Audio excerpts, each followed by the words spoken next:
ओम नमः सिद्धेभ्य।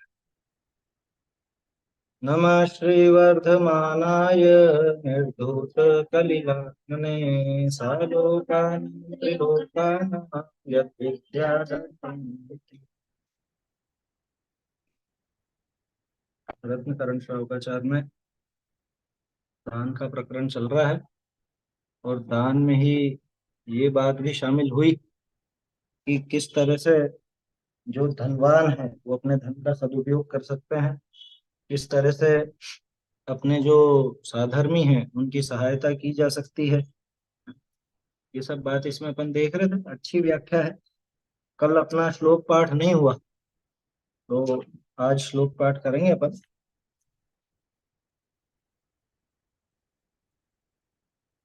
अपूर्व जी स्क्रीन पर दिखा देना।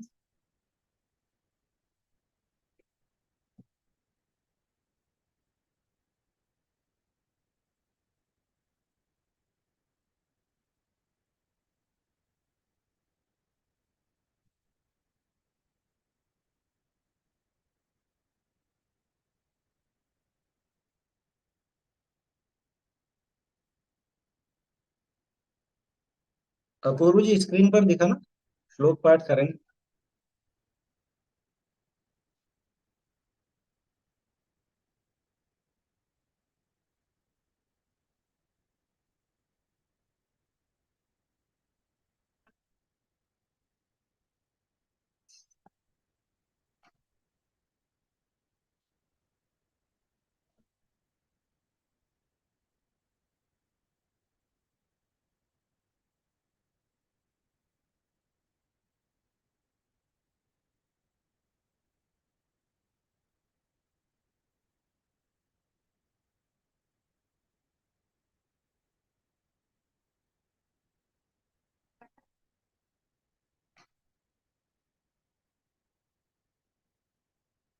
हम्म।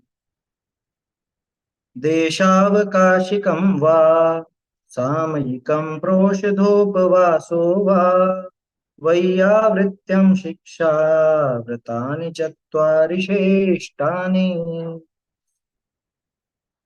देशावकाशिकं स्यात् कालपरिच्छेदनेन देशस्य प्रत्यहमणुव्रतानां प्रतिसंहारो विशालस्य गृहारिग्रामाणां क्षेत्रनदीदावयोजनानां च देशावकाशिकस्य स्मरन्ति सीम्नां तपो वृद्धा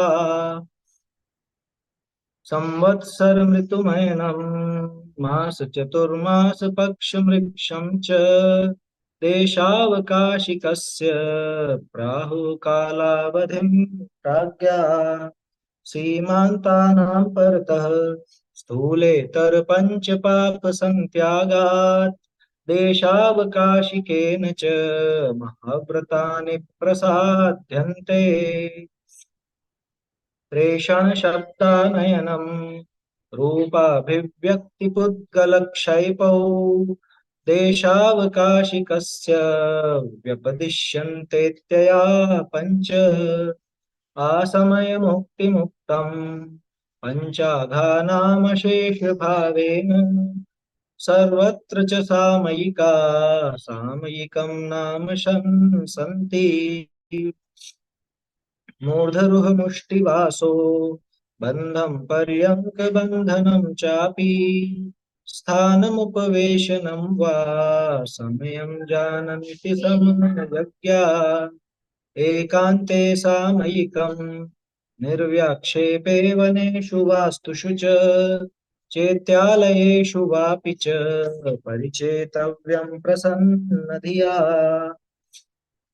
व्यापारवैमनस्याद्विनिवृत्त्यामन्तरात्मविनिवृत्त्या सामयिकं बध्नीयादुपवासे चैकभुक्तेवा सामयिकं प्रतिदिवसं यथावदप्यनलसेन चेतव्यं व्रतपञ्चक परिपूरण कारणमवधानयोक्तेन सामयिके सारम्भा परिग्रहा नैव सन्ति सर्वेऽपि चेलोपसृष्ट मुनिरिव गृहीतदा याति यति भावम् शीतोष्णदंशमशक परिशहमुपसर्गमपि च मौनधरा सामयिकं प्रतिपन्ना अधिकुर्वीरन्नचल योगा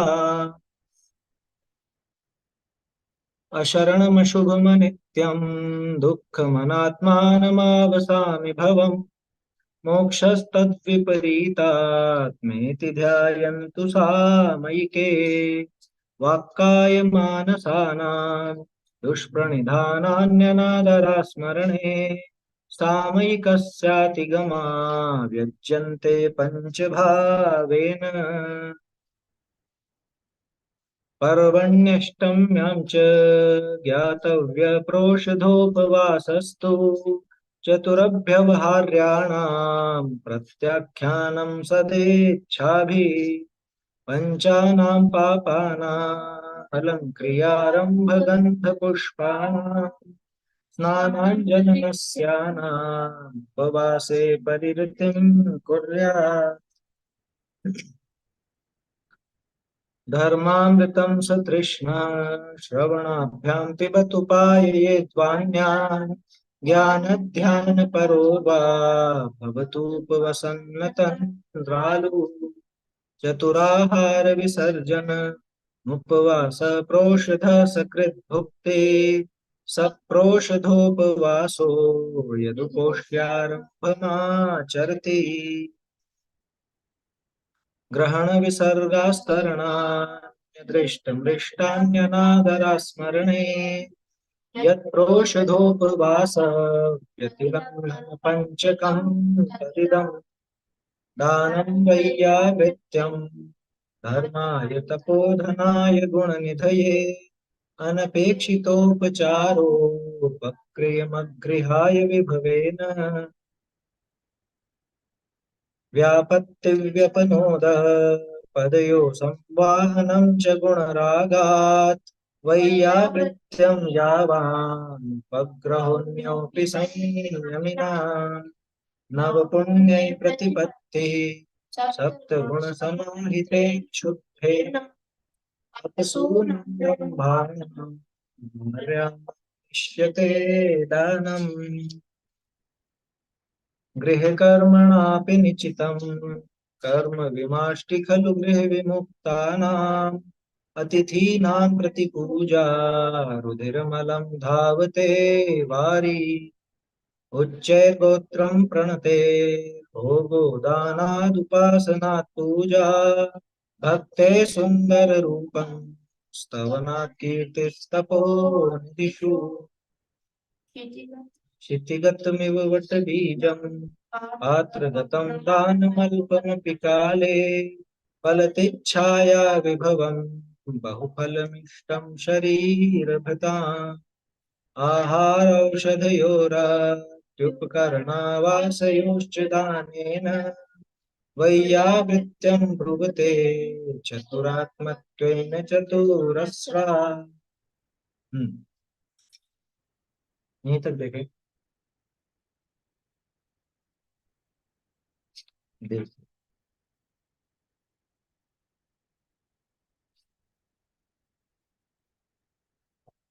117वें श्लोक के विस्तृत टीका लिखी है सदाशिव जी ने, उसी को अपन देख रहे थे।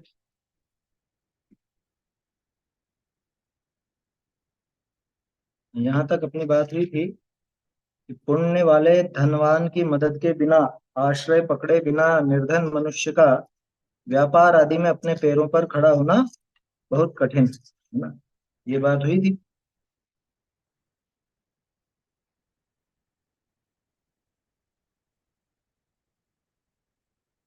बहुत अच्छी बात इसमें लिखी कि साधर्मी के उपकार आदि कार्यों में जो धन काम आ जाए वही मेरा धन है, जो धन साधर्मी के काम में नहीं आया वह मेरा धन नहीं।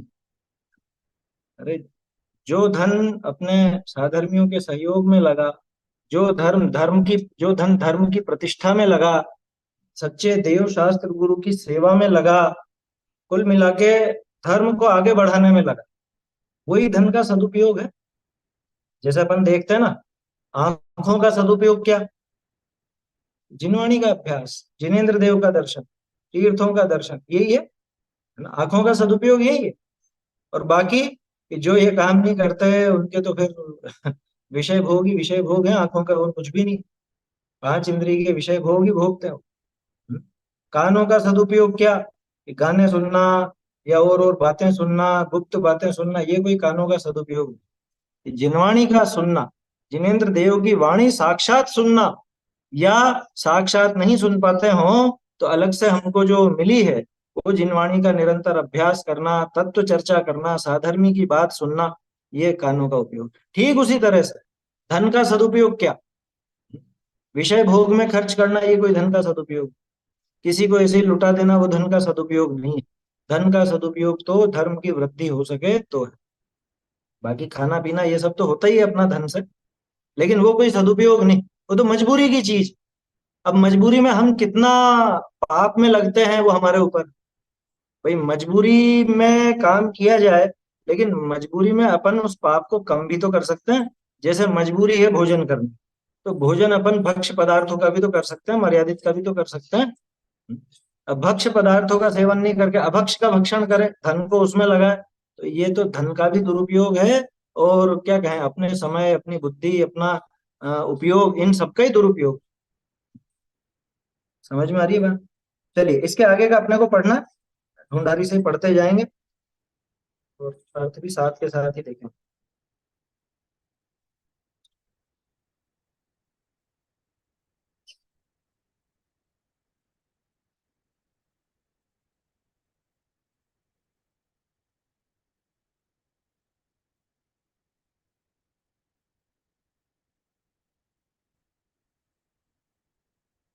हम्म।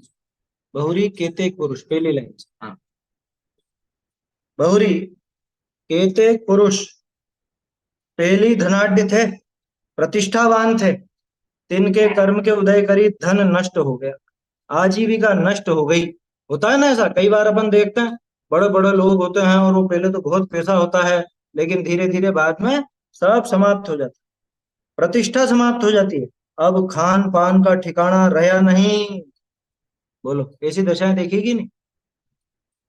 घर में स्त्री बालक आदि की बड़ी त्रास, ऐसे पुरुष नीते मेहनती मजूरी होए नहीं। ऐसी ये भी बड़ी समस्या है।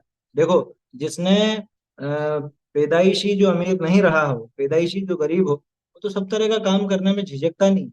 लेकिन जिसने पहले बहुत प्रतिष्ठा देखी और पहले बहुत पैसा रहा हो, जिसके पास बहुत आराम में रहा हो, अब कुछ समय बाद अगर उस पर ऐसी नौबत आ जाए कि उसको कुछ काम करना पड़े, उससे होता नहीं, वो मिन्नत भी नहीं कर सकता। ये लिखा ना यहाँ पे, मेहनती मजूरी होए नहीं। इसका क्या किया इन्होंने, मेहनत मजदूरी। वैसे वो मिन्नत होता है या मेहनती, तो मेहनत ही है। हाँ, तो मांगना भी एकाएक बनता नहीं उनसे, लेकिन मांगना ही पड़ता है फिर आके। मेहनती मजूरी होए नहीं, या तो मेहनती मजूरी का मतलब मेहनत मजदूरी है। वोछा काम, अ, वोछा काम किया जाए नहीं। ओछा काम, अभी मान लो करोड़पति की पत्नी रही हो पहले, अब वो करोड़पति से रोड़पति हो गए। मान लो कोई करोड़पति था, अब वो तो गुजर गया, अब उसके पत्नी और बच्चे हैं, और उनको तो पता भी नहीं कि हमारा किससे क्या लेना था, क्या देना था, कुछ भी जिसको डिटेल पता नहीं है। और अब उसको घर पालने की नौबत आ गई, क्या करें? हाँ, कोशिश करे कुछ मेहनत करने की, काम करने की, लेकिन हो थोड़ा सकता। हम्म, ये नहीं हो पाता, है ना? अच्छे घर वाले, यानी यूं समझ लो जैसे पहले पैसा देखा हो काफी और आराम में रहे हो, अब उसको मान लो झाड़ू पोछा करने की नौबत आए, बर्तन मांजने की नौबत आए, तो होता नहीं हो, है? क्योंकि कभी मेहनत करी नहीं ना, खूब आराम में बने रहे, तो मेहनत नहीं करी, शारीरिक मेहनत थी नहीं, तो वो नहीं कर पाते। बड़ा आदमी जानी को अंगीकार करे नहीं, ये भी समस्या। वो काम भी करना चाहे तो दूसरे लोग कि अरे ये तो बड़े थे और ऐसे थे, इनसे ये काम थोड़े ना करेंगे, इनसे होगा भी नहीं, तो कोई कराता भी नहीं है काम। धन, आभरण, वस्त्र, पात्र, समस्त बेची खाए, सब बिक जाते हैं बेचारों। रुपया पैसा तो खैर रहता ही नहीं है, आभूषण तो सबसे पहले बिकते हैं। आभूषण आड़े टाइम के काम आता है, जमीनें बिक जाती हैं, बर्तन बिक जाते हैं, कपड़े बिक जाते हैं। अब कौन सो कहे, कौन उपाय करे, ऐसे प्रतिष्ठावान पुरुषनी को आजीविका लगाए देना। अगर साधर्मी हो तो उसकी बात है, ध्यान रखना। क्योंकि देखो, पाप का उदय तो किसी के भी आ सकता है, पाप का उदय किसी के भी आ सकता है।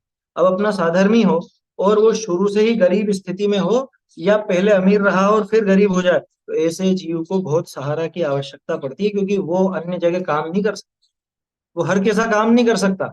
इसलिए उसको उसके लायक, उसकी एक प्रतिष्ठा के लायक, जिसमें उसकी गरिमा भी नहीं गिरे और जिसमें उसका भरण पोषण हो जाए, पालन पोषण चल जाए, ऐसा काम उसको लगा देना, ये भी साधर्मियों का परस्पर एक कर्तव्य है ना। देखो, चिगते निकू, चिगते निकू दुख समुद्र में थे हस्तावलंब दे काढ़ना। जो चिग रहे हैं, डिग रहे हैं, है ना, मतलब समझ लीजिए क्या कहें अपन, वो था तो सही उसमें, धर्म डिगते को सुथिर कर हर्षिए। पूजा की पंक्ति में आता है ऐसा, स्थितिकरण के लिए। दयानंद राय जी की जो पूजा है रत्नत्रय की, उसमें है ना, धर्म डिगते को सुथिर कर हरखिए। धर्म से डिग रहा हो, धर्म से चिग रहा हो, चिगना और डिगना एक ही बात है। चिगते निगु दुख समुद्र में थे, ना, दुखों के समुद्र से हस्तावलंब दे काढ़ना। उसको हस्तावलंब, हस्तावलंब माने हाथ का सहारा, ऐसे हाथ का सहारा दे करके निकालना चाहिए, जैसे भी बन सके साधर्मी की सहायता करनी चाहिए। अरे अन्य मतियों में देखो, वो अपना जो साधर्मी हो, मतलब अब साधर्मी तो अपना शब्द है, अब वो उनका जो भी कहलाते हो, उनके प्रति कितना वो रहता है। हम्म? और यहाँ मान लो एक जैन व्यापारी और दूसरा जैन व्यापारी हो, अधिकांश की स्थिति बता रहा हूँ जिनमें साधर्मी पना नहीं है उनकी, उनको बर्दाश्त नहीं होता कि ये दूसरे की दुकान पर चला है। अरे ये सब हमारे यहाँ पे आने वाले थे, हमारे ग्राहक तोड़ लिए, उसको ऐसा लगता है। जबकि साधर्मी पने में तो ऐसा विचार होना चाहिए कि अरे कोई दिक्कत नहीं है, अपने नहीं उससे उसके पास जा रहा है, एक ही बात है, हम भी साधर्मी की सहायता करते हैं, इससे अपने आप ही साधर्मी को मिल रहा है, उसको परेशानी नहीं होती वहां। देखो, धर्म धर्म में न्याय में लगाए थोड़ा बहुत, सारा दे खड़ा कर देना। देखो, धर्म में न्याय में लगाकर थोड़ा बहुत, सारा, सारा का मतलब सहारा, थोड़ा कुछ सहारा दे करके उसको खड़ा कर देना भाई। डूबते को तो तिनके का ही सहारा होता है? और अगर अपन किसी की मदद करते हैं, साधर्मी की, है ना, अन्य की बात नहीं चल रही यहाँ पर, ये दिमाग में लेकर के बैठना, ये साधर्मी की सहायता की बात है। साधर्मी को अपन एक सहायता देते हैं। अरे अगर धन से नहीं कर सकते तो तन से, तन से नहीं कर सकते मन से, कैसे भी करके उसको कुछ सहायता तो हो, है? वचन से ही हौसला अफजाई करने में बहुत हो जाता है, बहुत संबल मिलता है। कोई प्रेम से दो बात कर ले, थोड़ा आश्वासन दे दे, थोड़ा सा उसको बढ़ावा दे दे, तो उसमें काफी कुछ वो संतुष्ट हो जाता है, एक हिम्मत आ जाती है। क्या, तो अपने को किसी भी चीज में कृपण नहीं होना चाहिए, न तन से करने में, न धन से करने में, न वचन से करने में, मन से तो होना ही नहीं चाहिए। जेती योग्यता होए तिस माफिक धीज करनी, है ना, जितनी उसकी योग्यता उस अनुसार अनुसार उसको धीज करनी। अन्य दूजा के कने राखी देना, रोटी का निर्वाह हो जाए तैसे करना। दूजा के कने मतलब कि दूसरे के समीप में, अभी भी गाँवों में या बहुत सी जगह से बोला जाता है मेरे कने, कने मतलब मेरे पास में, है? ठीक है ना। तो दूजा के कने राखी देना, दूसरे के समीप रख देना, क्या मतलब कि भाई अपन नहीं दे सकते हो, अपने यहाँ काम काज नहीं, मान लो उसके लायक। जैसे अब मान लो अपन तो कोई ऐसे व्यापारी है नहीं जो उसमें नौकरी, मतलब कोई नौकरों की आवश्यकता हो, तो अपन तो अपने यहाँ पे नहीं रख सकते। लेकिन जो अपने परिचित हैं दूसरे बड़े व्यापारी, और जो अच्छे ईमानदार हैं, न्याय नीतिवान है, उनके यहाँ पे रख दो। कुल मिला के उसकी सहायता कर। क्या लिखा, कणे रख देना, रोटी का निर्वाह हो जाए तैसे करना, जैसे भी उसका वो रोटी पानी चल सके, है ना, ऐसे करना चाहिए। धर्म से, धर्म से जोड़ी देना, ये बहुत बड़ी बात, यो बड़ो उपकार है। उसको धर्म से जोड़ करके रखना, धर्म मार्ग में लगाए रखना, ये बहुत बड़ा उपकार है। ये लाइन अंडरलाइन कर लीजिए, धर्म से जोड़ देना ये बड़ो उपकार है। हम हमारे रिश्तेदारों से जब बातें करते हैं, तो उनको धर्म मार्ग की प्रेरणा देते हैं या नहीं, या गोरी हाय हेलो करके और क्या किया क्या नहीं करा और क्या बनाया क्या खाया, पार्टी कहाँ कर रहे हो, ये फूकती बातें करके ही अपना समय पूरा कर लेते धर्म से जोड़ देना ये बड़ा उपकार है।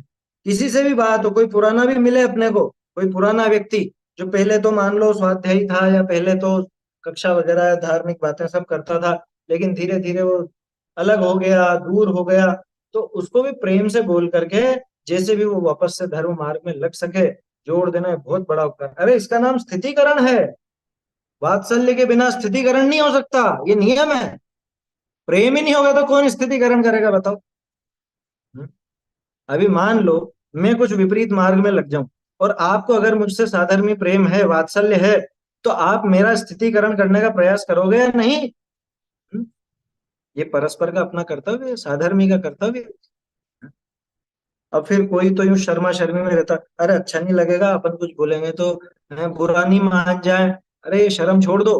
देखो पहले भी अपन ने एक बात की थी, मैंने शायद पहले बोला हो आप लोगों से, हमारी वो शर्म ज्यादा बड़ी है या उसका धर्म में लगना ज्यादा बड़ा है? हमारी वो झिझक, या फिर कह रहे नहीं वो दूसरों के सामने हमको कुछ बोल देगा तो, क्योंकि बोलने में तो साहब वो अक्खड़ है, बोलने में तो वो थोड़ा सा ऐसा है, वो कुछ हमको ऐसा बोल देगा तो, कि तुम्हें तुम्हारी इज्जत की ज्यादा परवाह है या वो धर्म मार्ग में लग जाए इसकी ज्यादा परवाह है? ये विचार कर ले। अरे ये इज्जत इज्जत तो सब नाम कर्म होगा, यशस कीर्ति होगा तो अपने आप इज्जत होगी। समझ में आई बात? यशस कीर्ति नहीं होगा तो आप कितना ही अच्छा कर लो, लोग बाग आपके बारे में उल्टा सीधा ही कहें, तरह तरह की बातें बनाए। समझ में आ रहा है? इसलिए ये परवाह नहीं करना कि कोई हमारे बारे में क्या सोचेगा या क्या कहेगा, या वो हम उसको समझाने जाएंगे तो उसको बहुत ऐसा लग जाएगा। देखो जो साधर्मी हो ना, साधर्मी रहा हो पहले अपना, उसके प्रति तो इतना प्रेम रहना ही चाहिए कि उससे दो बात अपन आगे होकर के बोल सके, उसके प्रति होना ही चाहिए।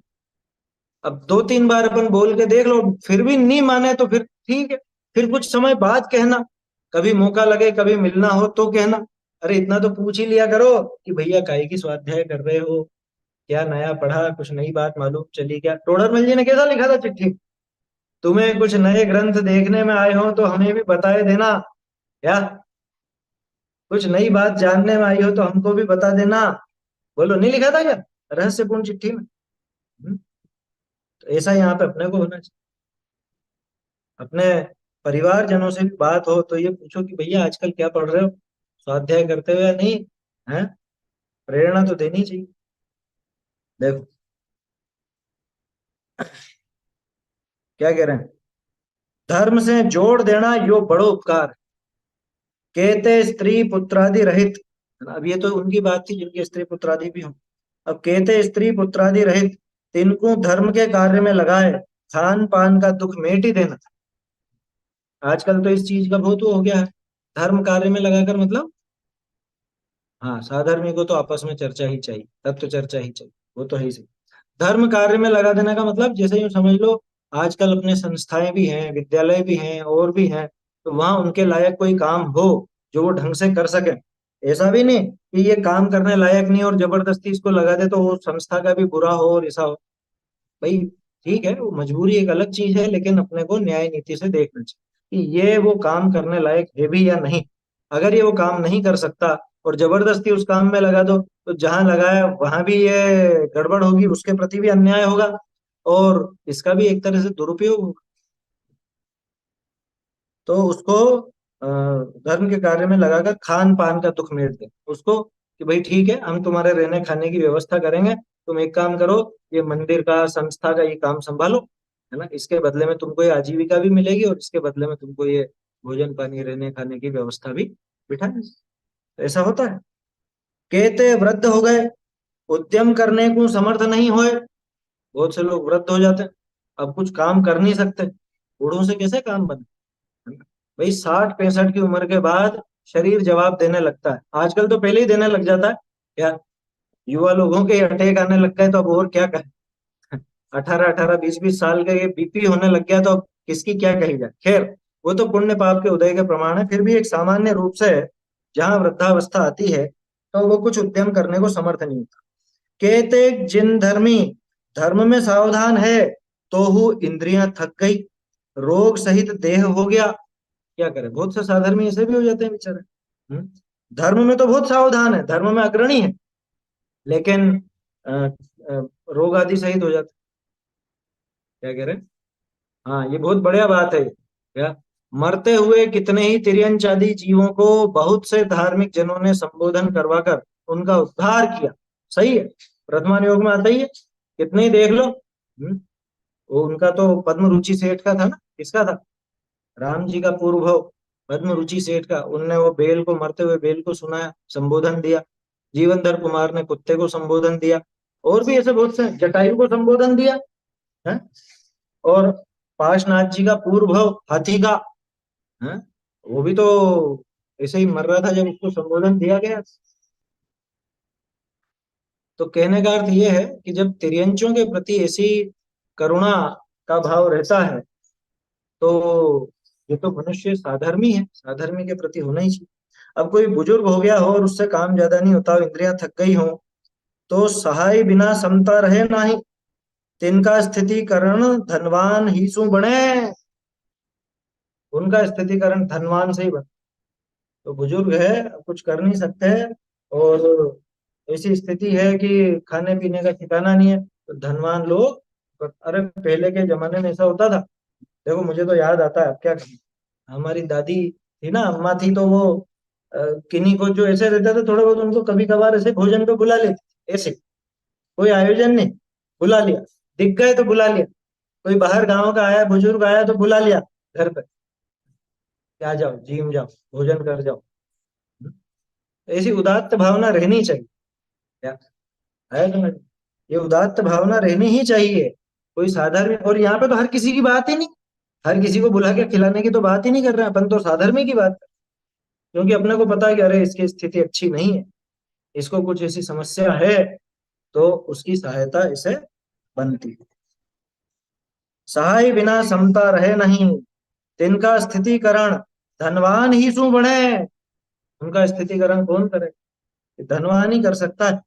इसलिए धन का सदुपयोग करना चाहिए। कहते पुत्रादि रहित तिनको धर्म का आश्रय ग्रहण करावना। क्या? बहुत से पुत्र आदि से रहित होते हैं, जिनके समझ लो पत्नी नहीं है अथवा बच्चे बच्ची नहीं है, तो धर्म के आश्रय ग्रहण कराना चाहिए। केती श्राविका विधवा हो गई, हो जाता है कई बार, तो उसमें क्या है? तिनके भोजन वस्त्र का ठिकाना नहीं, तिनमें करुणा बुद्धि दें, भोजन वस्त्र आदि का साधन कराए, धर्म में लगाए देना। सहायता करनी चाहिए। जो संपन्न हो उनकी तो बात ही नहीं है। जो संपन्न है वो तो खुद का काम खुद कर सकते हैं, यहाँ तो उनके लिए बात है। जो जिनका खुद का कोई ठिकाना नहीं है, तो रुपए पैसे नहीं है, आगे की समस्याएं हैं, है ना, उनको कराना चाहिए। केती श्राविका विधवा हो, देखो पहले है ना, ऐसा होता था, ये बहुत सी संस्थाएं ऐसे ही बनी थी। श्राविका शाला, वृद्धाश्रम, वृद्धाश्रम नाम नहीं रखते थे अपन, अपने यहाँ पे वृद्धाश्रम का कॉन्सेप्ट नहीं है। अपने यहाँ पे तो जैसे मुमुक्षु आश्रम, ये कोटा में पहले बना था ऐसे ही लोगों के लिए। पहले विद्यालय की कोई योजना थोड़े, जब ये प्रारंभ हुआ उस समय ये योजना थी कि जो भी वृद्ध हो, बुजुर्ग हो, चाहे वो संपन्न हो चाहे नहीं हो, वो बात नहीं है, लेकिन जो अपनी आत्म साधना करना चाहता है, धर्माराधना करना चाहता है, वो यहाँ आकर के रहे और अपना धर्माराधन करे। लेकिन कोई आए नहीं, कुछ भी ऐसे नहीं हुए, तो फिर बाद में विद्यालय चालू हुआ, और अब अच्छा चलता है। हाँ, सोलापुर में श्राविका आश्रम है, और ब्रह्मचर्य आश्रम खुलते हैं। तो ये सब धनवानों के बिना संभव नहीं है। ये धन का सदुपयोग है। क्या आया समझ में? तो कोई विधवा वगैरह हो जाए तो उनको भी वस्त्र आदि का साधन करा के, धन आदि का साधन करा के धर्म में लगाए दें। देखो, सब में एक बात है, धर्म में लगाए दें, साधन करके धर्म में लगाए दें। कुल मिला के धर्म में लगाने की बात है सबको। धनाढ्य पुरुषनी का सहाय पाए, कहते पुरुष के, कहते पुरुष कहती स्त्री, कुधर्म का त्याग करी दृढ़ श्रद्धान करे है। होता है ये। अरे कई बार ऐसा होता है, उदयवादी के चक्कर में भी लगा हुआ हो, लेकिन उसका निरंतर ये सहायता करता हो, तो इसकी प्रेरणा पा करके, इसकी सहायता देख करके वो धर्म मार्ग में लग जाते हैं। बहुत से होते हैं इस तरह के। मैंने थोड़े दिन पहले आपसे कहा था ना, एक साधर में बहुत दान देते हैं, अभी भी हैं, है ना, और वो खूब देते हैं। उनसे किसी ने कहा कि आपका सारा पैसा थोड़े ना सदुपयोग हो रहा है, बहुत से लोग ऐसे भी हैं, दूसरे भी हैं, सब तरह के हैं, कि हमको सब पता है, लेकिन इनमें से जितने भी सुधरेंगे तो हमारा सब पैसा वसूल है। ये देना सब सफल है। 100 में एक भी अगर लग गया, है ना, एक भी धर्म मार्ग में लगा, आगे बढ़ा, तो हमारा सब देना सफल है। कितनी उदात्त भावना है। और देखो होता है ये, बहुत से लोग ऐसे होते हैं कि तत्काल नहीं लगते, लेकिन धीरे धीरे अंदर वो संस्कार के बल ऐसे पड़ जाते हैं कि आगे जीवन में किसी मोड़ पर उनको वो बात क्लिक कर जाती है और एकदम जीवनचर्या पलट जाती है। मैं ऐसे कितने लोगों को जानता हूँ, 35-40 साल की उम्र तक तो कोई वास्ता ही नहीं धर्म से, या मान लो धार्मिक संस्थाओं में भी रहे तो कोई ऐसा विशेष वो नहीं रहा, लेकिन उसके बाद में उनको आत्मग्लानि होकर के और बाद में फिर धर्म मार्ग में लगे और बहुत आगे बढ़े। बहुत से लोग होते हैं इस तरह। तो इसलिए अपने को साधर्मियों की सहायता तो करनी ही चाहिए, है ना, और प्रेरणा देकर करनी चाहिए। ऐसे नहीं कि हाँ ठीक है ले जा तू कर। कि नहीं भैया, स्वाध्याय कर, ये पढ़, तू ऐसा काम करेगा तो हम तेरी सहायता करें। अपने यहाँ पे रुपया आप दे रहे हो किसी को तो अभक्ष भक्षण करने के लिए नहीं देंगे हम तो उसको साधर्मी बना करके दे। कि साहब ये तो सशर्त हो गया, कि हाँ सशर्त ही। हमारे यहाँ पे मतलब दान धर्म के लिए आया समझ में? फालतू की करुणा नहीं है अपने यहाँ पे। या ऐसे तो आतंकवादी भी भूखे रहते हैं, उनके भी भोजन की व्यवस्था करने जाएंगे। हर किसी की बात नहीं। जो धर्म मार्ग में आगे लगना चाहे, या लगने का भरोसा दिलाए, या जिसमें लगने की संभावना दिखे, ऐसों की यहाँ सहायता की बात होती। धनाढ्य पुरुषनी का सहाय पाए, केते पुरुष केती स्त्री कुधर्म का त्याग करी, दृढ़ श्रद्धान करे, यही अनुव्रतादि ग्रहण करे है। पुरानी सहायता, पुराने ऐसे प्रसंग हैं जिसमें धनाढ्य की सहायता से बाद में वो आगे बढ़े तो व्रतादि भी धारण करे। के श्रद्धा नादि सहित सचित्त का त्याग होई, परवी में उपवास, के दिवस में ब्रह्मचारी, के अपनी ही स्त्री का त्यागी, के आरंभ का त्यागी, के परिग्रह का त्यागी, के पाप की अनुमोदना का त्यागी, कोई उद्दिष्ट आहार का त्यागी, ऐसे 11 स्थान श्रावक के धारण करने थे, दान के पात्र होए है। क्या ये सारी लाइन से प्रतिमाएं आ गई? आप गौर से देखोगे तो लाइन से सब प्रतिमाओं की बात आ गई। ये आया ना, दृढ़ श्रद्धान करे ये पहली प्रतिमा, अणुव्रतादि धारण करे ये दूसरी प्रतिमा, श्रद्धान आदि सहित सचित्त का त्यागी ये पांचवी प्रतिमा। ये वो तीसरी चौथी का क्या हुआ? ये वो सामायिक प्रोषदोपवास, ये उसमें भी शामिल है, तो ये उसी में गर्भित हो गई। ठीक है ना। सचित्त का त्यागी, कई पर्वी में उपवास, ये प्रोषदोपवास आ गया। कई दिवस में ब्रह्मचारी, ये छठी प्रतिमा, देवा मिथुन त्याग अथवा रात्रि भुक्ति त्याग। कई दिवस में ब्रह्मचारी, कई अपनी स्त्री का त्यागी, ये ब्रह्मचर्य प्रतिमा। के आरंभ का त्यागी, ये आठवीं। के परिग्रह का त्यागी, ये नौवीं। के पाप की अनुमोदना का त्यागी, अनुमति त्याग, ये 10वीं। और के उद्दिष्ट आहार का त्यागी, ये 11वीं प्रतिमा आ गई है। ऐसे 11 स्थान श्रावक के धारण करने थे, दान के पात्र हुए, है ना? होता है ये। देखो परस्पर में एक दूसरे की सहायता, ये साधर्मी का कर्तव्य है। और उससे इन 11 स्थानों की, 11 प्रतिमाओं की रक्षा भी होती है। ऐसा समझना चाहिए। तेहु धनाढ्य पुरुषनी का सहायते धर्म में प्रवर्तते देखी, अनेक पुरुष धर्म की प्रवृत्ति में लग जाए। जब ऐसे जीवों की सब धनाढ्य लोग सेवा करते हैं, सहायता करते हैं, तो ये देख करके बहुत से लोग इस धर्म मार्ग में आगे बढ़ते हैं, है ना, वो भी प्रयास करते हैं धर्म प्राप्ति। हालांकि शुरुआती भावना लोभ की भी हो सकती है किसी, या शुरुआती भावना किसी किसी की लोभ की भी हो सकती है। कैसे? जैसे उदाहरण के तौर पे हमारे अन्ना जी थे ना, ब्रह्मचारी यशपाल जी, वो कंठ पाठ करवाते थे। कंठ पाठ का मतलब वो याद करवाते थे, और जो याद करके सुनाता था उसको इनाम देते थे। तो बहुत से विद्यार्थी लोभ से भी करते थे, क्या इसके इतने रुपए मिलेंगे अपने, या समय सार जी के इतने, प्रवचन सार जी के इतने, द्रव्य संग्रह के इतने, छेड़हला के इतने, तो इतने इतने रुपए मिलेंगे। तो रुपए के लोभ से करते हैं। भले शुरुआती भावना लोभ की रही, लेकिन उस बहाने जब अभ्यास होगा तो वो भावना भी आगे चल के छूटेगी या नहीं? छूट जाती है। और अधिकांश के वो लोभ समाप्त हो जाता है, धर्म की बुद्धि रह जाती है। ऐसा देखा है हमने? आया समझ में? तो होता है ऐसा। अब कोई बिल्कुल ही वज्र नकटा हो, उसकी बात अलग है ना, उसकी, क्योंकि सभी तरह के जीव होते हैं, फिर भी भावना क्या रहे, है? उस सहायता का आश्रय पा करके जीव धर्म मार्ग में लगता है, तो ऐसा धन का देना सफल है। अनेक पुरुष धर्म की प्रवृत्ति में लग जाए, बहुरी धनाढ्य पुरुष है, सो विद्या के पढ़ने के स्थान बनाए दे। विद्या पढ़ने के स्थान बना दे।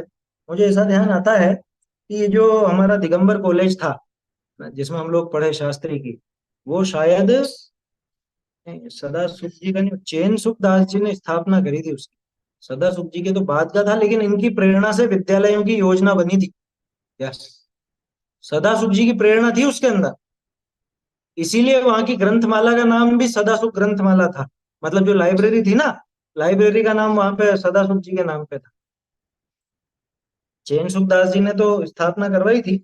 चैन सुखदास जी न्याय तीर्थ, उन्होंने श्री दिगंबर जैन आचार्य संस्कृत महाविद्यालय, जिससे हम लोगों ने शास्त्री की। तो मतलब उनके दिमाग में थी ये चीजें, पढ़ने पढ़ाने का स्थान बनाने का ऐसा। और क्यों नहीं होंगी, वो थे उसी परिपाटी के। तोडरमल जी के टाइम पर तो बाकायदा पूरा एक अघोषित स्कूल ही चलता था ना। कॉलेज, स्कूल क्या, कॉलेज भी कहीं नहीं लगे। सैकड़ों तो महिलाएं पढ़ती थीं, सैकड़ों बच्चे पढ़ते थे। महिलाएं व्याकरण न्याय पढ़ती थीं। हैं, कोई प्रथमा नियोग की बात करते थे, कोई चरणा नियोग की, कोई कर्णा नियोग की, सब अलग अलग लगता था। तो वो नाम का भले स्कूल या वो नहीं हो, लेकिन वो तो काम तो पूरा कॉलेज से भी बढ़ के होता था। तो यही सब देख के, हाँ शैली, शैली, शैली नहीं, शैली बोलते हैं। तो वो शैली जो चलती थी, वो शैली का ही बदला हुआ रूप है आज के विद्यालय। धनाढ्य पुरुषे सो विद्या पढ़ने के स्थान बनाए दे। हाँ? आज के युग में तो कितनी देखो वो इफरात हो गई है अपने, क्या, जिस जगह चाहिए आपको उस जगह विद्यालय, और हर कक्षा के लिए अपने ऐसे ऐसे विद्यालय खुले। 5वीं से लगा के भी आप पढ़ा सकते हो, कोई 5वीं में भेजना चाहे तो, छठी से भेजना चाहे तो उसके लिए है, 7वीं से भेजना चाहे तो उसके लिए है, 8वीं वाले हैं, 9वीं वाले हैं, 10वीं में तो खैर कहीं होता नहीं, 11वीं वाले हैं, और अब तो फर्स्ट ईयर से भी सीधे एडमिशन होने लगे। शिक्षा नीति बदल गई ना। पहले तो अगर शास्त्री करना तो 11वीं से ही लेनी पड़ती थी, लेकिन अब तो फर्स्ट ईयर से भी होने लग गया। कितनी और कितने सारे विद्यालय हैं। मुझे ऐसा ध्यान है, कम से कम 30 विद्यालय इस समय अपने चल रहे हैं, स्वाध्यायी मुमुक्षु समाज के। क्या, कम से कम 30 विद्यालय, जिसमें शास्त्री महाविद्यालय भी, और ये बच्चों के भी, और बड़ों के भी, लड़कियों के भी।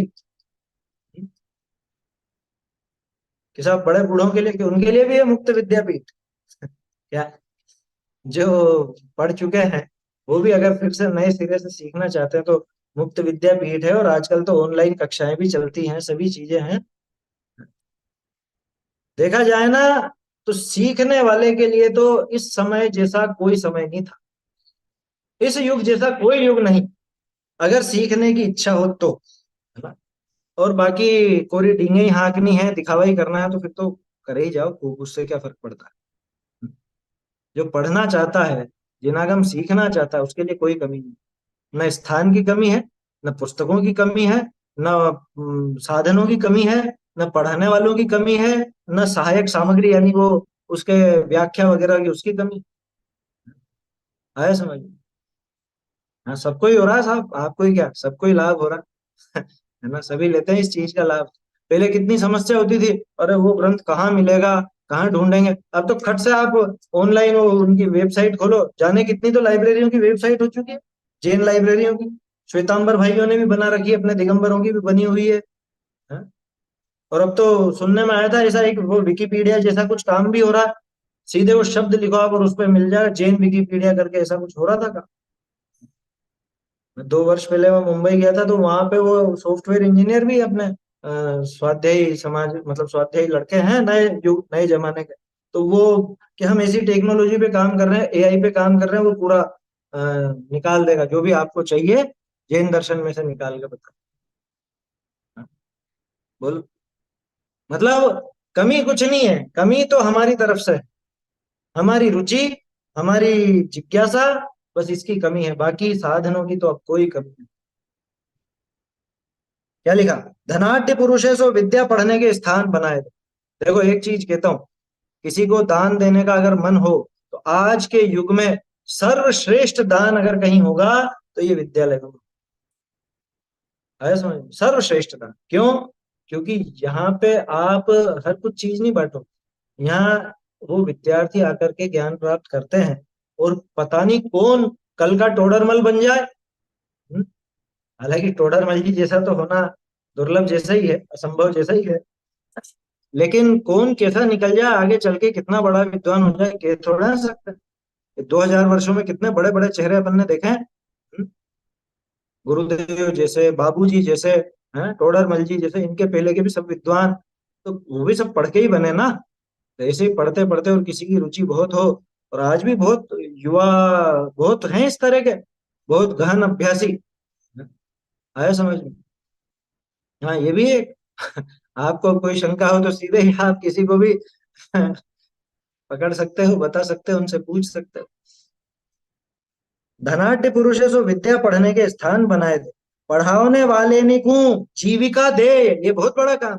पढ़ाने वाले को जीविका देकर व्याकरण विद्या, काव्य व्याकरण विद्या, काव्य विद्या, गणित विद्या, तर्क विद्या इत्यादि अनेक विद्या पढ़ाने की पाठशाला स्थापन कर दे। तो जेनिनी में सैकड़ा विद्या का पढ़वा में लग जाए, क्योंकि पहले ज्यादा पढ़ाई लिखाई का जमाना नहीं था। पहले तो थोड़ा बहुत गुणा भाग सिखाया, जोड़ बाकी सिखाया, और दुकान पे बिठा देते थे। जैन भाई तो व्यापारी होते ही थे। तो ऐसा होता। बनारसी दास जी ने लिखा तो है, बहुत पढ़े ब्राह्मण अरु भाट, वणिक पुत्र तो बैठे हाट। ये ब्राह्मण भाट ये लोग पढ़ते थे उस जमाने में ज्यादा, है ना। बढ़िया लोग कम ही पढ़ते थे, इसीलिए अपन लोगों की राइटिंग कभी अच्छी रही नहीं। जिनकी की राइटिंग अच्छी नहीं थी, तो दूसरों से लिखवाने पड़ते थे ग्रंथ, है ना? उसका एक दुष्परिणाम भी हुआ थोड़ा बहुत। तो कहने का अर्थ यह है कि पहले पढ़ने की नहीं थी, उस जमाने में उन्होंने लिखा कि विद्या इत्यादि अनेक पढ़ाने की पाठशाला स्थापन कर दे, पाठशालाएं खुला दे। तो जेनिनी में सैकड़ा विद्या का पढ़वा में लगे, तो बरसा बरस 10-20 पढ़कर तैयार हुआ करे। हर बरस 10-20, अब तो बहुत होते हैं। अब तो कितनी सारी संस्थाएं। तैयार हुआ करे तो धर्म को संतान चलो जाए, यानी धर्म की संतति चलती जाए। वो आया समझ में? बहुत बढ़िया। धर्म की संतति चलती जाए, क्या लिखा है इसका? हम्म, धर्म की परंपरा चलने लगी, ठीक है वो। धर्म को संतान चलियो जाए, के बुद्धि करी अधिक होए, तिनको आजीविका अधिक का सहाय होए, निराकुल करी दे, तो धर्म की प्रवृत्ति चली जाए, धर्म की प्रवृत्ति चलती रहे। आया समझ? अपने को दिखता है ये योग्य व्यक्ति है, लेकिन क्या करे, ये बेचारा व्यापार धंधे में ही फंसा हुआ है। इसके अगर आजीविका की एक निश्चितता बन जाए, तो ये धर्म मार्ग में लगकर खुद का और दूसरों का बहुत भला करे। ऐसा विचार वहां उसका, बहुत भला करे, तो ये उसकी सहायता कर दो। तथा अब देखो, अनेक ग्रंथनि को लिखावना, पढ़ने वाले नी को पुस्तक देना, ग्रंथ के शोधने में शोधने वाले नी को निराकुल कर देना, ज्ञान के अभ्यास करने वाले नी सु प्रीति करना, अपने आत्मा को ज्ञान के अभ्यास में लगावना, अपने संतान को तथा कुटुंबिनी को ज्ञान के अभ्यास में लगावना, जैसे बने तैसे लोकनि की शास्त्र के अभ्यास में रुचि करावनी। ये शास्त्र धर्म के बीज हैं। क्या क्या गजब की बात है। ये पैराग्राफ तो बोल्ड कर लो, बिल्कुल साइड में निशान लगा लो, प्रमुख है ये पैराग्राफ। क्या करना? अनेक ग्रंथों को लिखाना, पढ़ने वाले को पुस्तक देना। यह अब आ गया पुस्तक प्रकाशन का। उस जमाने में प्रकाशन एक बड़ा व्यापार नहीं था। उस जमाने में तो लिखा लिखा करके भेंट दी जाती, लोग चढ़ाते थे मंदिरों में। क्या? तो ऐसे ही यहाँ करना, अनेक ग्रंथों को लिखाना, है ना। जो ग्रंथ छपते हो शुद्ध आमनाय के ग्रंथ हो, ग्रंथ भी देखना, लेकिन क्या हर कुछ नहीं। ये भी विचार करने की चीज है, क्योंकि ग्रंथ के नाम से आजकल कुछ भी छप जाए तो फिर वो गड़बड़ हो जाएगी। अपने को पहले ये देखना चाहिए कि वो क्या है क्या नहीं है। देखो, प्रकाशन की बात आई तो फिर से याद दिला दूं, अपनी वो जो पुस्तक एक छपने वाली है, उसका सब तैयार हो चुका है। प्रकाश की वगैरह भी तैयार हुआ, कल ही मेरी बात हुई। अब वो जल्दी ही छप करके आपके हाथ में होगी। सब तैयारियां हो चुकी हैं उसकी। बस अब जो भी उसमें छपने में समय लगेगा सो लगेगा। मेरे ख्याल से इस महीने के अंदर तो हो जाएगी, इस महीने के अंदर तो हो जाएगी। और आप सबको उपलब्ध भी हो जाएगी। जिनको उपलब्ध नहीं हो पा रही हो, जिनका नाम पहले नहीं आया हो, वो संजय जी भाई साहब से संपर्क कर सकते हैं, या मुझे भी व्यक्तिगत रूप से व्हाट्सएप दे सकते हैं, तो मैं आगे पहुंचा दूंगा उनको आपका एड्रेस वगैरह। खैर वो तो एक अलग विषय था। तो अनेक ग्रंथों को लिखाना, पढ़ने वाले को पुस्तक देना, ना, जो पढ़ना चाहते हैं उनको पुस्तकों की उपलब्धता करा। क्योंकि कई बार होता है ना, अब वो विद्यालयों में ग्रंथ मंगाने हैं बच्चों के लिए। अब लेकिन वो ग्रंथ वहाँ, जैसे मान लो ज्ञानपीठ से छपे हैं, तो वो बहुत महंगे छपते हैं, तो वहाँ गिनती के मंगाते हैं। और कई ग्रंथ बहुत बड़े बड़े होते हैं, मोटे मोटे होते हैं। तो उसके भी उपाय किए जा सकते हैं। जैसे पहले हमारे समय पे सिस्टम चला था क्या, लाइब्रेरी में जमा होती थी वो पुस्तक, जो पढ़ते वो फिर जमा कर देते, अगली कक्षा वाले उनको ले लेते। वो भी एक तरीका है, जो बड़े ग्रंथ हो, मोटे ग्रंथ हो। क्योंकि विद्यार्थी सब, अगर सबको आप दे भी दोगे तो सब लेके नहीं जाते, समस्या ये है। सब ग्रंथों को कौन लेके जाता है ना, सबकी अपनी अपनी मजबूरियां हैं। कोई पढ़ना ही नहीं चाहता इसलिए नहीं लेके जाता, कोई के घर में जगह नहीं है इसलिए नहीं लेके जाता, घर पे ऐसी जगह भी तो होनी चाहिए ना। तो इसलिए वो बहुत विचार करके देना कि नहीं साहब, हमको तो भाव आया हर एक विद्यार्थी को एक ग्रंथ दे दो, और आपने वो हरिवंश पुराण मोटा वाला पकड़ा दी। अब वो कैसे तो रखेगा, कैसे पढ़ेगा, उसकी रुचि भी है या नहीं उसे पढ़ने में। तो ये थोड़ा सा अपने को विचार करना चाहिए। लेकिन ये सबसे निरापद उपाय है दान का। क्या, ग्रंथों को लिखाना, पढ़ने वालों को पुस्तक देना। जहाँ पाठशालाएं चलती हैं, जहाँ विद्यालय चलते हैं, वहाँ पूछिए कि भैया किसकी आवश्यकता है, कौन से ग्रंथ की कमी है, मंगवा लीजिए। नहीं उपलब्ध, छाप दीजिए। उसमें क्या है, आजकल देर थोड़ा लगती है ग्रंथ छापने में। अगर आपके पास वो उसका प्रूफ वगैरह मौजूद है, मास्टर मौजूद है, तो 2 दिन 3 दिन में तो किताब हाथ में। क्या देर लगती। ग्रंथ के शोधने में शोधने वाले को निराकुल कर देना, ये भी बहुत बड़ी बात है।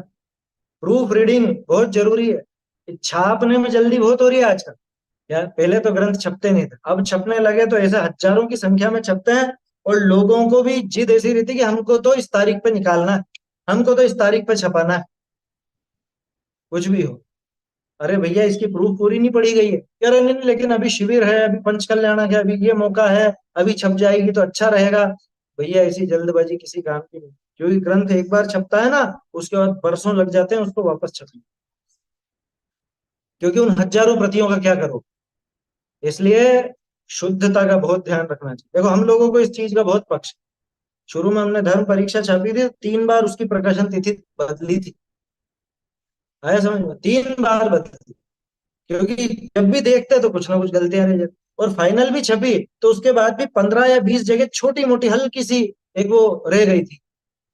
आया समझ में? तो उसका फिर शुद्धि पत्रक भी निकाल करके, और उसी आधार से फिर बाद में कोटा से छपी, और जगह से भी शायद छपी, क्या पता। अभी भी उपलब्ध है धर्म परीक्षा, किसी को चाहिए तो मुमुक्षु आश्रम से ले सकते हैं। श्रुत पंचमी तो निकल गई ना। वीर शासन जयंती, वीर शासन जयंती में तो समय है अभी। वीर शासन जयंती में तो काफी समय है, उसके पहले ही वो प्रकाशित हो जाएगी। खैर वो तो जब भी हो, जल्दी से जल्दी छापना है अब तो अपने को, क्योंकि प्रूफ वगैरह सब हो गए, है ना।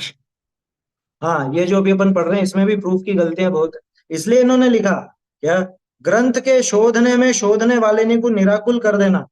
इसमें कई बार क्या होता है, जिनका एक नियमित प्रकाशन का व्यवसाय जैसा हो गया, तो वो फिर प्रूफ रीडिंग करने वाले से मोल भाव करे। क्योंकि प्रूफ रीडिंग करने वाला, अब जिसकी जितनी पकड़ है वो उतने पैसे मांगता। कोई 50 रुपए पेज मांगता है, कोई 20 रुपए पेज मांगता है। तो कोई सोचता है कि 20 रुपए पेज में कर रहा, चलो इसको दे दो। अरे लेकिन वो कितनी गलतियां छोड़ेगा, उसको 10 रुपए बढ़ा के दो, लेकिन गलती नहीं रहनी चाहिए, एक भी गलती नहीं रहनी चाहिए। और असल में ये काम, अपने शास्त्रों के प्रूफ रीडिंग का काम, कोई अन्य मती तो कायदे से कर ही नहीं सकता। वो शब्द टू शब्द तो मिला देगा, लेकिन मान लो पिछले में ही कहीं गड़बड़ चली आ रही हो तो वो कैसे पता। इसलिए वो तो जैन शास्त्रों का अभ्यासी ही पकड़ पाए। जैसे भी अपन लोग मिलाते हैं तो पढ़ते जाते हैं, मिलाते जाते हैं, है ना। उसमें भी कदाचित कहीं रह गई हो तो रह गई हो, उसमें क्या कर सकते हैं, क्योंकि अपन प्रूफ करने तो बैठे नहीं, अपन तो स्वाध्याय कर रहे हैं और जो पकड़ में आ गई उसको दे रहे हैं, है ना। आप लोगों का भी सहयोग रहता है उसमें। कई बार आप लोग भी बताते हो कि यहाँ ऐसा रह गया या यहाँ ऐसा है ना? तो होना चाहिए ये तो। तो ग्रंथ के शोधने में शोधने वाले को निराकुल कर देना। ज्ञान के अभ्यास करने वाले नी सु प्रीति करना। क्या? जो स्वाध्यायी हो उसके प्रति तो ऐसे ऐसे मतलब हृदय गदगद हो जाना चाहिए। अरे ये हमारा जाति भाई। क्या? वो परिवारजन, वो कुटुंबीजन, वो हमारे जाति भाई नहीं है। ये हमारा जाति भाई है। क्यों? कि हम स्वाध्यायी और ये भी स्वाध्यायी। ये शास्त्र का अभ्यास पसंद करता है और हम भी शास्त्र का अभ्यास पसंद करते हैं। ऐसा वहां पे हृदय पुलकित हो जाना चाहिए। पंक्तियां थी ना, चार मिले 64 खिले, हैं 20 रहे कर जोड़, वे साधर्मी मिलन को हर्षित 60 करोड़। कितना बोलता है? 8 करोड़। मुझे ध्यान नहीं रहता वो 60 या 8 क्या है। खैर कुल मिला के वहां तो एक उदात्त भावना है। अपने आत्मा को ज्ञान के अभ्यास में लगाओ ना। भैया स्वयं को भी ज्ञान अभ्यास में लगा। अच्छा 7 है ना, तो 60 है ना, 8 है। 7 है चलो, 7 करोड़। अपने आत्मा को ज्ञान के अभ्यास में लगाओ ना। क्या प्रेरणा दी है, ये पैराग्राफ काम का है बहुत। अपने संतान को, ये बच्चों को भी लगाओ भैया। यहाँ खुद पढ़ पढ़ करके और ऐसे क्या कंजूसी कर रहे हो, अपने बच्चों को ही अपनी संपदा नहीं दे रहे हो कि नहीं नहीं साहब हम तो सब दे रहे हैं। अरे क्या दे रहे हो तुम, रुपए पैसे? ये तो पत्थर है। आया समझ में? असली चीज दो। भाई तुमने ये ज्ञान प्राप्त किया ना, तुम्हें ये चीज अच्छी लगी ना, तो अपने बच्चों को क्यों नहीं देते? हैं? ये शास्त्राभ्यास की रुचि क्यों नहीं लगाते बच्चों को? बचपन से ही लगाओ। अपने संतान को तथा कुटुंबिनी को, कुटुंबी जनों से प्रेम है कि नहीं? है? अपनी बहन से, अपने भाई से, क्योंकि अलग अलग रहते हैं ना बड़े होने के बाद तो, बहन भाई तो अलग हो ही जाते हैं। माँ बाप को या बच्चों को या चाचा जी को या काका जी को या ताऊ जी को, हैं बुआ जी फूफा जी को, उनसे चर्चा क्यों नहीं कर? हाँ देखना, कोई अगर ऐसे बहुत ही चिढ़ता हो तो उससे सावधानी से करना, है ना, क्योंकि ऐसे भी होते हैं बहुत से बिल्कुल विरुद्ध। वो तो आप धर्म की बात करोगे, आप आत्मा बोलोगे और वो खात्मा करना चाहिए। समझ में ही बात? तो ऐसों से चर्चा थोड़ी संभल के करना, या मौका देख करके करना, क्योंकि जीव तो देखो कभी भी पलट तो सकता ही है ना। हम्म? कितना ही पापी हो, अपन ये सोचा अरे नहीं नहीं इनके नहीं लगेगी, इनके नहीं लगेगी। अरे कब किसके लग जाए अपन क्या कह सकते। इसलिए प्रयास तो करना चाहिए मौका देख कर, है ना। इसमें थोड़ा चतुर होने की आवश्यकता है। क्या? वहां देखो कि आज इनकी थोड़ी कषाय मंद है, अच्छा अच्छा बोल रहे हैं अभी, थोड़ी प्रेरणा दे करके देख लो। और फिर वो रुख बदल ले वे तो फिर शांत हो जाना। और रुख थोड़ा कि हाँ हाँ बात तो ठीक है, यूं करे तो थोड़ा सा और आगे बढ़ा, सहायता कर दो कि आपको चाहिए तो मैं दे देता हूँ, बहुत सरल ग्रंथ है एकदम। हम्म?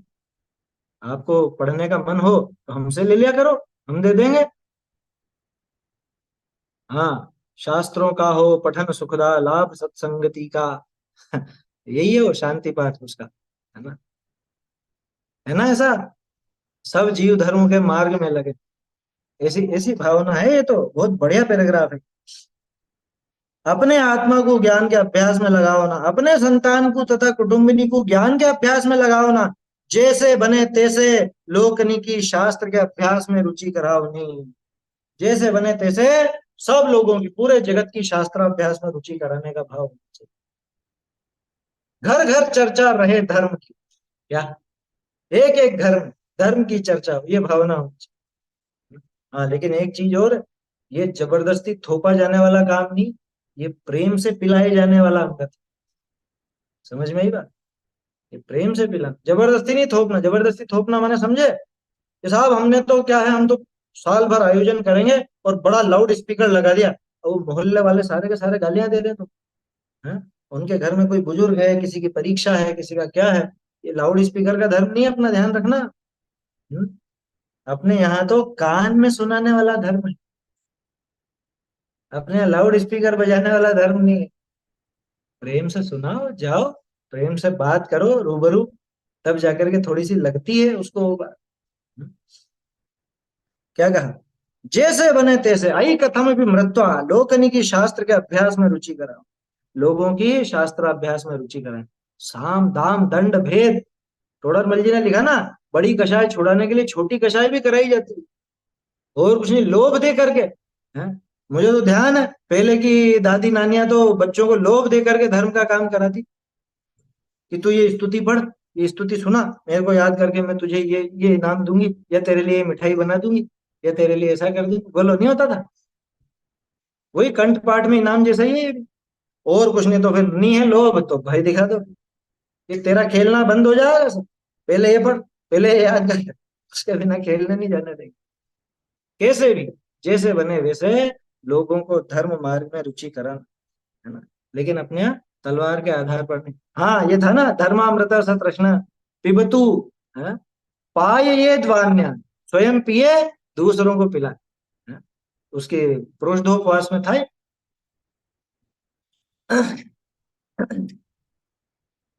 अभ्यास में रुचि कराओ नहीं, ये शास्त्र धर्म के बीज हैं। क्या कहा?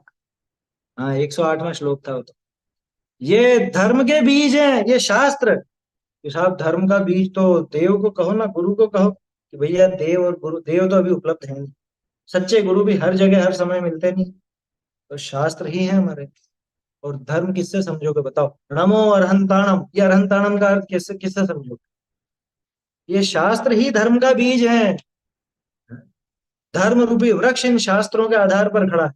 शास्त्र अगर नहीं होते तो आप धर्म कैसे समझते, क्या करते? आया समझ? कहाँ लहते रहते अविचारी, बोलो, ये ध्यान लाई ना, क्या है? ये तो आगे की है, इसके पहले क्या है? या जग मंदिर में अनिवार अज्ञान अंधेर छयो अति भारी, श्री जिन की धुनि दीप शिखा सम, जो नहीं होत प्रकाशन हरि। ये शास्त्र अगर नहीं होते तो किस भांति पदार्थ पाती कहाँ रहते रहते अविचार। इसलिए कहा कि ये शास्त्र धर्म के बीज हैं। हाँ मात सम उपकार करते शास्त्र ही आधार, ये गाथाएं हैं ये, आया समझ? गाथाएं हैं, शास्त्रों की गाथाएं। क्या लिखा? जो शास्त्रनी का ज्ञान हो जाए तो सैकड़ा दुराचार नष्ट हो जाए, हैं? सैकड़ों दुराचार नष्ट हो जाएंगे अगर शास्त्रों का ज्ञान हो। अरे शास्त्राभ्यास करने वाला व्यसनी मिलेगा क्या कभी? दुराचार करने वाला मिलेगा क्या वो कभी? सम्यक ज्ञान ही व्यवहार परमार्थ दोनों को उज्जवल कर दे। सम्यक ज्ञान, सच्चा ज्ञान, यहाँ सम्यक ज्ञान का अर्थ शास्त्रों से पैदा हुआ सच्चा ज्ञान, है ना, वो ही हमारे निश्चय व्यवहार दोनों को उज्जवल कर देता है। ताते शास्त्र पढ़ाना समान दान नहीं है, इसलिए शास्त्र पढ़ाने के मुकाबले जगत में कोई दान नहीं है। गजब है ये पैराग्राफ, गजब का है ना? ये तो मुझे ऐसा लगता है मंदिरों में लिखा देना चाहिए, ये बोर्ड पर लगा देना चाहिए, ये पैराग्राफ बहुत काम का। डबल लाइन खींच दो, इस पे आगे लिख लो अलग से, क्या? स्वाध्याय की प्रेरणा, ये स्वाध्याय की शास्त्राभ्यास की प्रेरणा है। करेंगे इसके आगे की चर्चा फिर कल करेंगे अपन, अभी तो समय भी हो गया। चैतन्य का स्मरण प्रतिक्षण ही करो रे, भव के अनंत दुख को क्षण में हरो रे, अक्षय अनंत निज सौख्य निधान पाओ, गाओ अरे नित इसी के गीत गाओ, जिनवाणी प्राणी जान ले रे, जिनवाणी प्राणी जान ले रे, छो दरब पर जाए गुण सरब मननी के सरधान ले, छो दरब जाए गुण सरब मननी के सरधान ले रे, जिनवाणी प्राणी जान ले, देव धर्म गुरु निश्चय धर और पूजा दान प्रमाण ले, देव धर्म गुरु निश्चय धर और पूजा दान प्रमाण ले रे, जिनवाणी प्राणी जान ले, ज्ञानत जम्यो जैन बखान्यो, ओम अक्षर मन आन ले रे, ध्यानत जान्यो जैन बखान्यो, ओम अक्षर मन आन ले रे, जिन वाणी प्राणी जान ले, जिन वाणी प्राणी